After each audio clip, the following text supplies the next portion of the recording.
ಕಲರ್ಸ್ಮುಕ್ ದಾಳಿಯಿಂದಾಗಿ ಸಂಸತ್ತಿನ ಉಭಯ ಸದನಗಳಲ್ಲಿ ಅಲ್ಲೋಲ ಕಲ್ಲೋಲ ಎಬ್ಬಿಸಿದ ಹೇಗೆ ಬಂಧಿತ 4 ಆರೋಪಿಗಳು ಪೊಲೀಸ್ ಕಸ್ಟಡಿಗೆ mastermind Lalita Jha surrender ಅಸಲಿಗೆ ಲಲಿತ್ ಝಾ ಅನ್ನೋರು ಯಾರು ಇದೆಲ್ಲವನ್ನು ನೋಡೋಣ ಸಂಸತ್ ದಾಳಿ ನ್ಯೂಸ್ ಟಾಪ್ 9 ನಲ್ಲಿ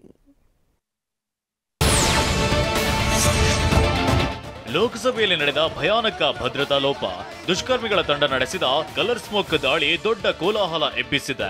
ಸಂಸತ್ ಭವನದಲ್ಲಿ ಭದ್ರತಾ ಲೋಪದ ಮಾಸ್ಟರ್ ಮೈಂಡ್ ಲಲಿತ್ ಝಾ ತಲೆಮರೆಸಿಕೊಂಡಿದ್ದ. ಈತನಿಗಾಗಿ ದೆಹಲಿ ವಿಶೇಷ ಪೊಲೀಸರು ಬಲೆ ಬೀಸಿದ್ರು.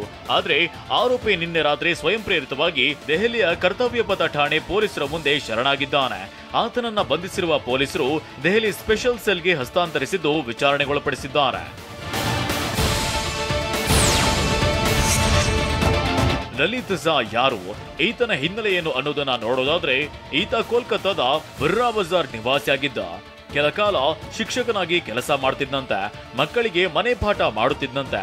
ಕೆಲ ವರ್ಷಗಳ ಹಿಂದೆ ಕೋಲ್ಕತ್ತಾಗೆ ಬಂದಿದ್ದಂತೆ. ಮನೆಯಲ್ಲಿ ತಾನೊಬ್ಬನೇ ಏಕಾಂಗಿಯಾಗಿ ವಾಸವಿದ್ದಂತೆ. ಹೀಗಂತ ಅಲ್ಲಿನ ಸ್ಥಳೀಯ ನಿವಾಸಿಗಳು ಹೇಳಿದ್ದಾರೆ. ಕಲರ್ ಸ್ಮೋಕ್ ಹಾಕಿಸಿದ ಪ್ರಕರಣದ ಮಾಸ್ಟರ್ ಮೈಂಡ್ ಲಲಿತ್ ಝಾ ಕೋಲ್ಕತ್ತಾದ ಬರ್ರಾ ಬಜಾರ್ನಲ್ಲಿ ನೆಲೆಸಿದ್ದ ವೇಳೆ ನೆರೆಹೊರೆಯವರ ಜೊತೆ ಅಷ್ಟಾಗಿ ಮಾತನಾಡ್ತಿರ್ಲಿಲ್ವಂತೆ. ಈತ ತುಂಬಾ ಸೈಲೆಂಟ್ ಅಂತ ನೆರೆಹೊರೆಯವರು ತಿಳಿಸಿದ್ದಾರೆ. ಅಲ್ಲದೆ 2 ವರ್ಷಗಳ ಹಿಂದೆ ದಿಢೀರ್ ಕೋಲ್ಕತ್ತಾದ ಬರ್ರಾ ಬಜಾರ್ ತೊರೆದಿದ್ದಂತೆ. ಅಲ್ಲಿಂದ 24 ಪರಗಣ ಜಿಲ್ಲೆಯ ಬಾಗುಯಾಟಿ ಪ್ರದೇಶಕ್ಕೆ ಶಿಫ್ಟ್ ಆಗಿದ್ದಂತೆ.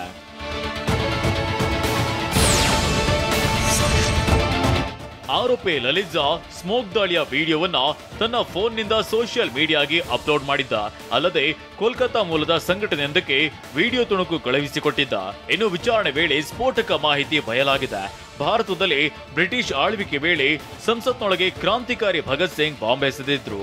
ಭಗತ್ ಸಿಂಗ್ ಅವರ ಕ್ರಮವನ್ನ ಜಾರಿಗೆ ತರಲು ಬಯಸಿದ್ರು ಅಂತ ಆರೋಪಿಗಳು ವಿಚಾರಣೆಯ ಸಮಯದಲ್ಲಿ ಬಹಿರಂಗಪಡಿಸಿದ್ದಾರೆ ಅಂತ ದೆಹಲಿ ಪೊಲೀಸ್ ಮೂಲಗಳು ತಿಳಿಸಿವೆ.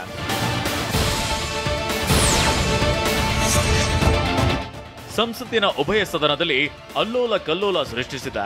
ಬಂಧಿತ 4 ಆರೋಪಿಗಳ ವಿರುದ್ಧ ಕಾನೂನು ಬಾಹಿರ ಚಟುವಟಿಕೆಗಳ ತಡೆ ಕಾಯ್ದೆಯಡಿ ಕೇಸ್ ದಾಖಲಿಸಲಾಗಿದೆ. ಐಪಿಸಿ ಸೆಕ್ಷನ್ 120B ಮತ್ತು 452 ಅಡಿಯಲ್ಲಿ ಕೇಸ್ ದಾಖಲಿಸಲಾಗಿದೆ. ಪಟಿಯಾಲ ಕೋರ್ಟ್ ಆರೋಪಿಗಳನ್ನ 7 ದಿನ ಪೊಲೀಸ್ ಕಸ್ಟಡಿಗೆ ಒಪ್ಪಿಸಿದೆ. ಇದರ ನಡುವೆ ಪ್ರಕರಣಕ್ಕೆ ಮತ್ತೊಂದು ರೋಚಕ ತಿರುವು ಸಿಕ್ಕಿದೆ.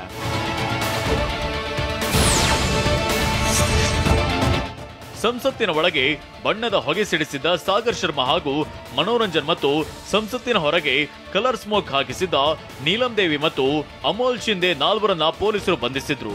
ಇದಲ್ಲದೆ ಈ 4ರಿಗೆ ದಾಳಿ ನಡೆಸುವುದಕ್ಕೂ ಮುನ್ನ ವಾಸ್ತವ್ಯಕ್ಕೆ ಸಹಾಯ ಮಾಡಿದ್ರು ಎನ್ನಲಾದ ವಿಶಾಲ್ ಶರ್ಮಾ ಎಂಬಾತನನ್ನ ಗುರುಗ್ರಾಮದಲ್ಲಿ ಪೊಲೀಸರು ಅರೆಸ್ಟ್ ಮಾಡಿದ್ದಾರೆ.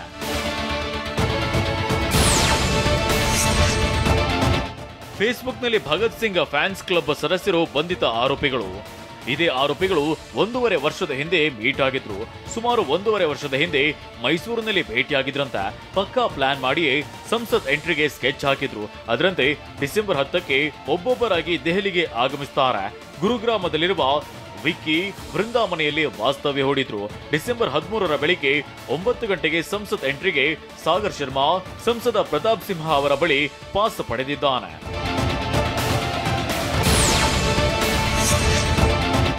ಸಂಸತ್ ಭವನದಲ್ಲಿ ದಾಂಧಲೆ ಎಬ್ಬಿಸಲು 3 ಕಾರಣಗಳನ್ನ ಆರೋಪಿಗಳು ವಿಚಾರಣೆ ವೇಳೆ ತಿಳಿಸಿದ್ದಾರೆ ಎನ್ನಲಾಗಿದೆ. ದೇಶದಲ್ಲಿ ನಿರುದ್ಯೋಗ ಸಮಸ್ಯೆ ಹೆಚ್ಚಾಗಿದೆ. ಇದರಿಂದ ವಿದ್ಯಾವಂತರು ಸಂಕಷ್ಟಕ್ಕೆ ಸಿಲುಕಿದ್ದಾರೆ. ಹಾಗೆ ದೇಶದಲ್ಲಿ ರೈತರ ತೊಂದರೆ ಸಾಕಷ್ಟು ಸಮಸ್ಯೆಗಳಾಗಿವೆ. ರೈತರ ಬೆಳೆಗೆ ಸೂಕ್ತ ಬೆಂಬಲ ಬೆಲೆ ಸಿಗ್ತಿಲ್ಲ, ಮಳೆ ಇಲ್ಲ, ರೈತರ ಆತ್ಮಹತ್ಯೆಗಳು ಹೆಚ್ಚಾಗ್ತಿವೆ. ಇದರ ಜೊತೆಗೆ ಮಣಿಪುರದಲ್ಲಿ ಹಿಂಸಾಚಾರ ಆಗಿತ್ತು. ಇದರ ಬಗ್ಗೆ ಯಾರೂ ಕೂಡ ಗಮನ ಹರಿಸಿಲ್ಲ.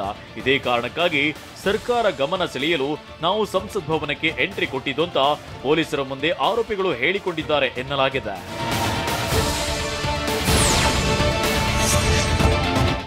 ಪ್ರತಿಪಕ್ಷಗಳ ಗದ್ದಲ ಕುರಿತು ದೆಹಲಿಯಲ್ಲಿ ಮಾತನಾಡಿದ ಕೇಂದ್ರ ಸಂಸದೀಯ ವ್ಯವಹಾರಗಳ ಸಚಿವ ಪ್ರಹ್ಲಾದ್ ಜೋಶಿ, ಲೋಕಸಭೆಯಲ್ಲಿ ನಿನ್ನೆ ನಡೆದ ಘಟನೆ ವಿಷಾದನೀಯ, ಖಂಡನೀಯ. ಕೇಂದ್ರ ಸರ್ಕಾರ ತಪ್ಪಿತಸ್ಥರಿಗೆ ಶಿಕ್ಷೆ ಕೊಡಿಸುವ ಕೆಲಸ ಮಾಡಲಿದೆ. ಯಾವುದೇ ಕಾರಣಕ್ಕೂ ಯಾರನ್ನೂ ರಕ್ಷಣೆ ಮಾಡುವ ಪ್ರಶ್ನೆಯೇ ಇಲ್ಲ. ಪ್ರತಾಪ್ ಸಿಂಹ ಪಾಸ್ ಕೊಟ್ಟ ವಿಚಾರವು ತನಿಖೆಗೆ ಒಳಪಡಲಿದೆ ಅಂತ ಹೇಳಿದ್ದಾರೆ. ಯಾವುದೋ ಕಾರಣಕ್ಕೂ ರಕ್ಷಣೆ ಮಾಡುವ ಪ್ರಶ್ನೆನೇ ಇಲ್ಲ. ಎಲ್ಲ ರೀತಿಯ ತನಿಖೆ ಆಗ್ತದೆ. ಅವ್ರು